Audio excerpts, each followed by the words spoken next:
All right. It's about time to begin. I'll give people a couple more minutes to kind of get on. But as always, if you're joining me, please pop into the comments and say hi. Maybe say where you're from, anything like that. Anything you want to share. And of course, always, if you have comments or questions, put those in the comments as well. So we'll get started here very, very shortly. Just kind of let some more people tune in. So anyway, like I said, just pop into the comments and tell us hi.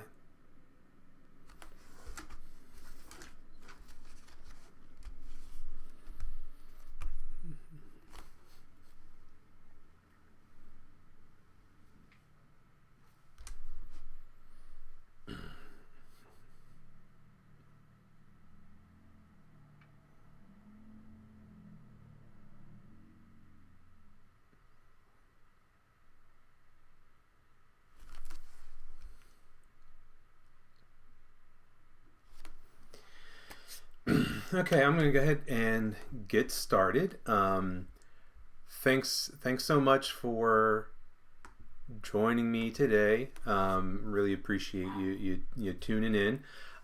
So far in the journal, we have explored some watercolor pencil, and then yesterday morning did some collage. So today, I want to kind of get into something that's another key component of my journaling practice. For me, visual journaling really is about the visual and the written, about images and text. And that's something that I do a lot in my journal. And I think that allows the journal to really become a place to document and also to process. And so I can look back and read my thoughts. It's not just all art. It's not just all fodder that I glue in there. So today I want to focus on some writing and share with you some different writing techniques. I know a lot of you are like, oh, well, I know how to write. I know what to write. But I want to give you some techniques that maybe you haven't thought about before, or explain some of my favorite ones that I really enjoy and that I feel really help kind of dig into something pretty substantial. So anyway, I'm going to switch the camera over. So if you're just joining us, all I ask is that you pop into the comments and say hi. And if you want to tell us where you're from, by all means. Let me go ahead and switch over. Okay, so I've got my journal. This is the same journal that I've been working in, that Stillman and Byrne journal. And last time I was doing some collage, so I kind of did a little bit more, glued some other stuff in, and so now I'm ready for some writing. So if you're going to follow along, you might want to have your journal. We are going to be writing, so definitely you want to at least have some paper. So I've got a couple different kinds of paper. I always like to have some spare pieces of drawing paper around. And this is just 9x12 paper that I've cut down into 6x9. And I use this all the time. I just like the size of it. It's different than printer paper or the 9x12 drawing paper. And then besides the drawing paper, I have tracing paper. And I'm going to specifically use tracing paper for one of the writing activities. So that's something that you might want to have as well. So if you don't have them, that's okay. The activities that we're going to do can either be done on loose paper or can be done in your journal. And then you're going to need something to write with. Something you can use a pen, a pencil. I want to share with you two of my favorite pens. The first one is a Uniball Vision pen. And this has been my standard pen for almost 20 years. It's one of my favorite pens. I usually have a black, a blue, and a red. And I always make sure that it says waterproof, fade proof on it. So that way I can paint over top of it. I can use liquid materials over top of it. So that's the Uniball Vision Pen. And then here lately I've gotten into the Faber-Castell Pitt Artist Pens, and they come in a variety of colors, but the black comes in different tip sizes. And so this is an F, a fine point, and they have all kind of different types of points, all the way down to an extra super fine point. And this is India ink, and it is waterproof, and once it dries you can paint over top of it. It may fade a little bit. Same thing with the Uniball. Even though it says waterproof, fade proof, it can fade a little bit whenever you paint water over top of it. So but they're two of my favorites.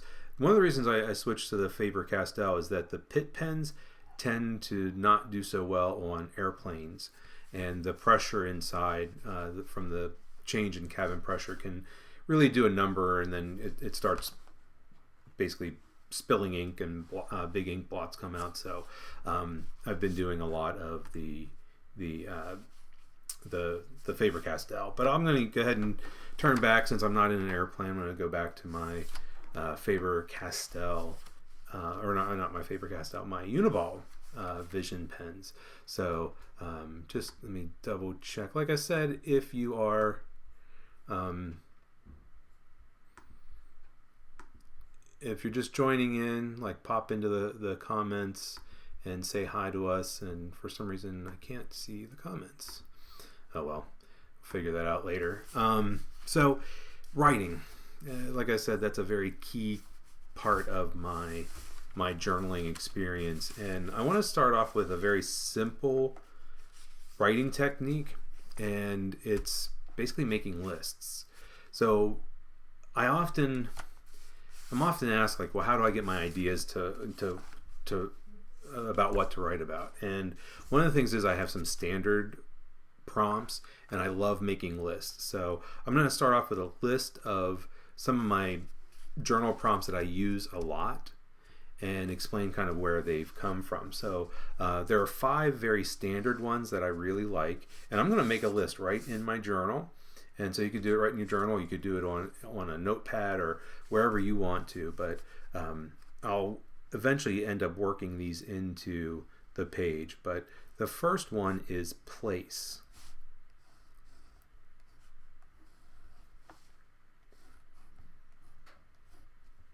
Okay, the second one is identity.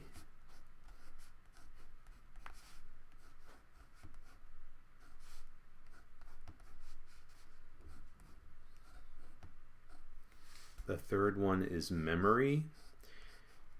And these are not in any particular order. And I encourage you to write them down as well, so that you have the list, and you can kind of come back to these, and I might use one of these later. The fourth one is connection.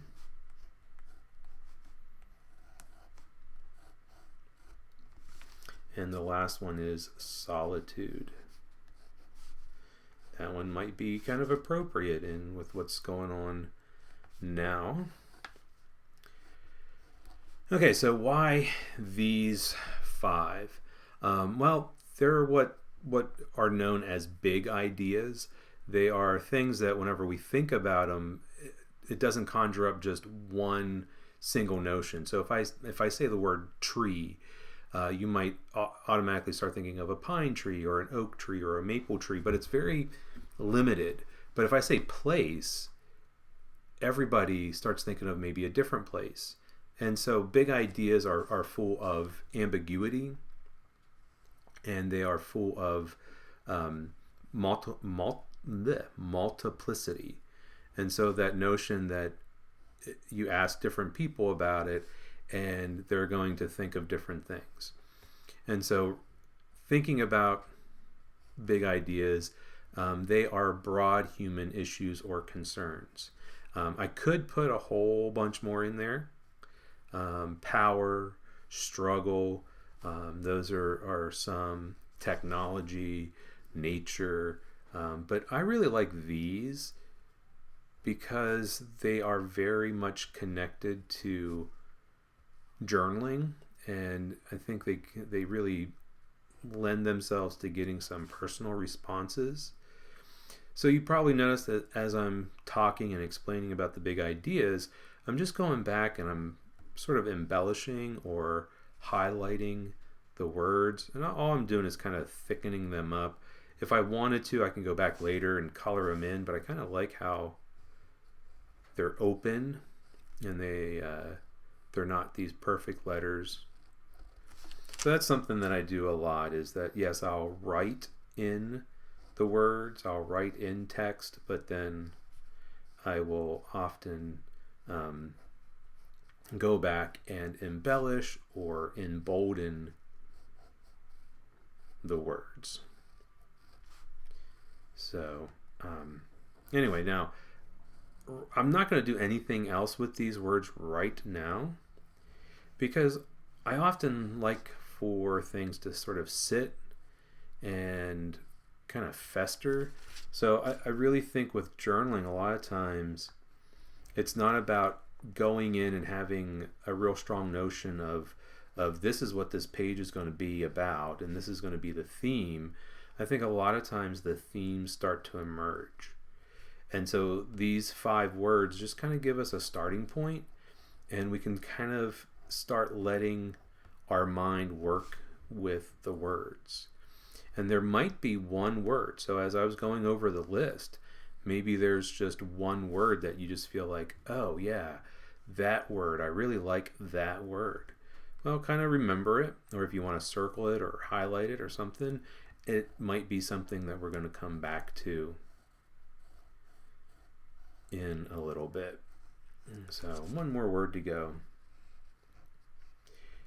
And I can come back later, and actually I'll talk more about embellishments later on in the live stream series.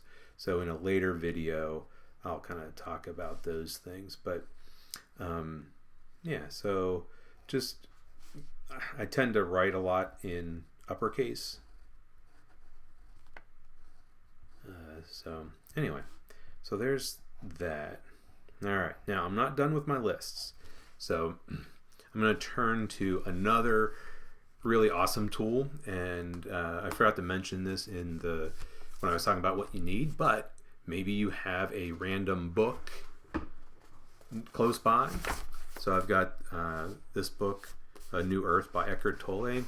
And what I like to do with books is to pick random pages and then find words, or pick random words. So let me find a new place. Actually, why don't I go ahead and work right here. So if I just open up to a random page and point, all right, so I pointed to the word far. I could use that, but if I'm not too happy with that or too satisfied with that, I can look around, and I try to stay like very close to it. And there's actually a whole lot of words. Presence, that's an awesome word.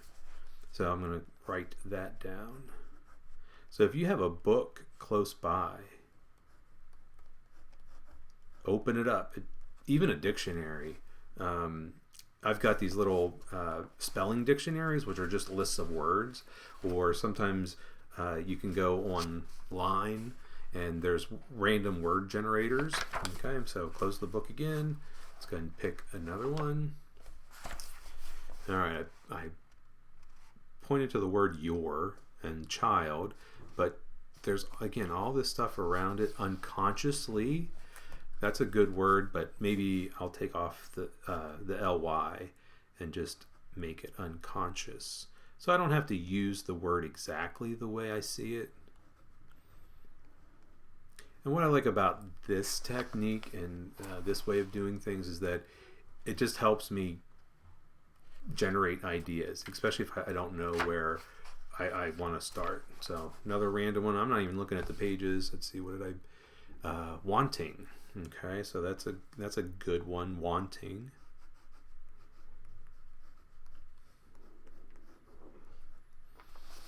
And I'm just going to keep picking words and pages until I fill up all the way down here. So animals, I don't know about that. So driven, that's a good word. So I'm trying to use words that have a lot of meat to them, that might be Don't have to necessarily be big ideas, but could be. Enemy. Ooh, that's a good one.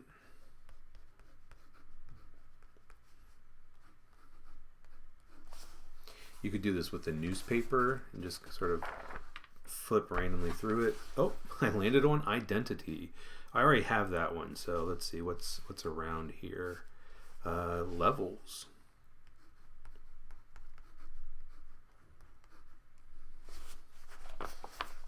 Let's go to the side.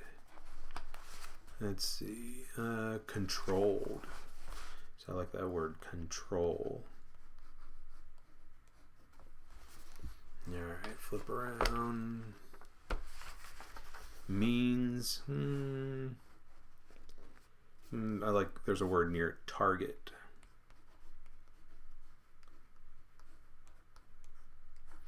So probably 2 or 3 more words. Wouldn't stop screaming. Let's see. Remember.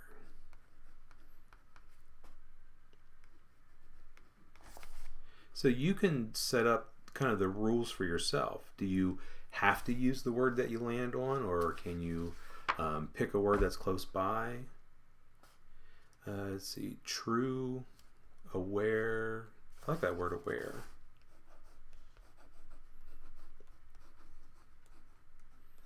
So I kind of give myself that freedom to pick another word if I can't find one, or if I land on one that I don't really like.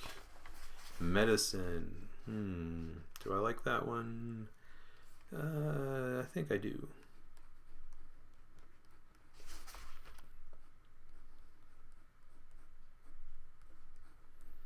I've got room to do one more. So again, just picking it out. Society. I like that one.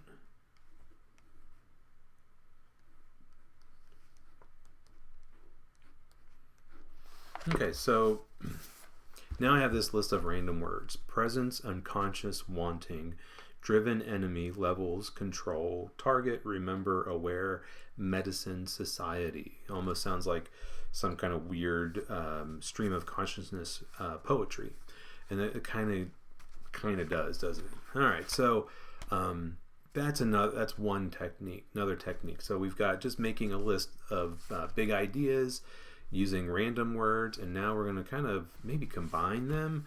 And I'm going to turn to this page, and I'm turning to this page because I've gone ahead and I've glued in a page from a book. So I had a book that was falling apart, and I've been using it a lot. It's actually an Edgar Allan Poe book, and I wanted to use a page. So I trimmed it so I just have the words, and I'm going to use this to help generate some ideas for writing and to help generate some words.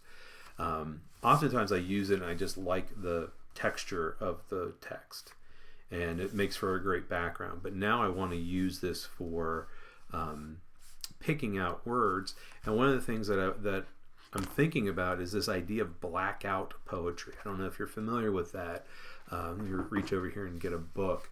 I'm picking this book, Steal Like an Artist, and it's by Austin Kleon. He's an artist and a writer, and he's done an entire series of blackout poetry. And I really like this book, and because he does kind of talks about how we as artists ourselves steal from other artists and kind of make it our own. But he includes some examples of his blackout poetry. So I'm not sure exactly where he's gotten all of his words, his text sources, but he really goes through and blacks out all the text and then only leaves certain words. And so, these 4 examples: read deeply, stay open, continue to wonder, Google it, yo. So again, he's picking out words. Sometimes he's picking out letters. And then there's another example in the back that I like. Creativity is subtraction. And you can kind of see it looks like it came from a newspaper. And so you could use a newspaper strip. You could use a book. You can use a lot. So what I'm going to do is look through and find words that kind of appeal to me. Maybe they do go together in a sentence. And if I wanted to, I could take the time and black out all of the words besides the ones that I want to pick out. But I at least want to highlight. And so I'm just going to, at the very minimum right now, draw a rectangle around.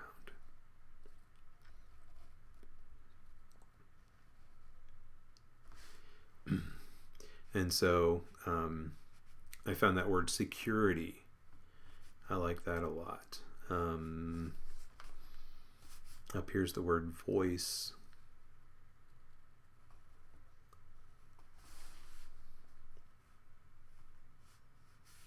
Overwhelmed. So sometimes I do try to make a sentence or a phrase.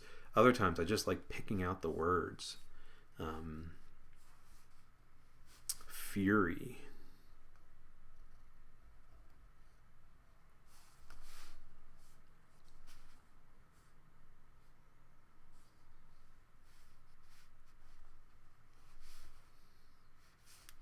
Defying.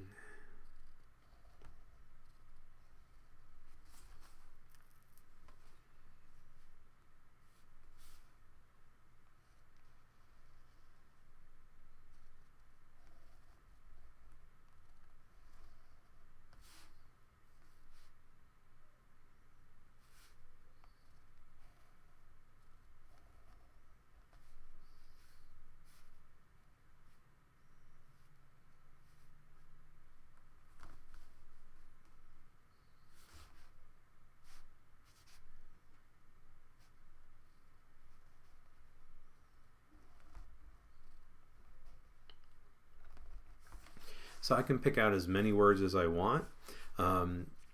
So right now I just have these little rectangles. So like I said, I could take and black out all of this other stuff.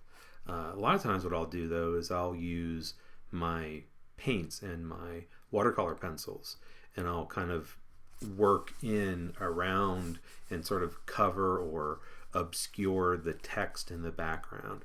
I'm not going to do that right now, but I ended up with, I don't know if it's really a sentence or a phrase or if it's poetry, but voice security, overwhelmed fury, defying variations, arose attention. So again, maybe that leads to something, or maybe there's just individual words there that I like. So anyway, so that's another way to start generating ideas or prompts. So I'm going to switch it over because I want to take a moment and talk about some things, and you don't need to stare at my journal. So like I said, I'm taking, well, I'm generating words. I'm generating ideas, potential prompts, with that notion that now I can go ahead and dive in and do some deeper writing. And that's what I want to focus on now. So whether or not you've been able to kind of do all these little activities, I now have sort of a bank of words that I can look at and I can use. And I'm going to share with you some more prompts as well. But I want to make sure... Oh.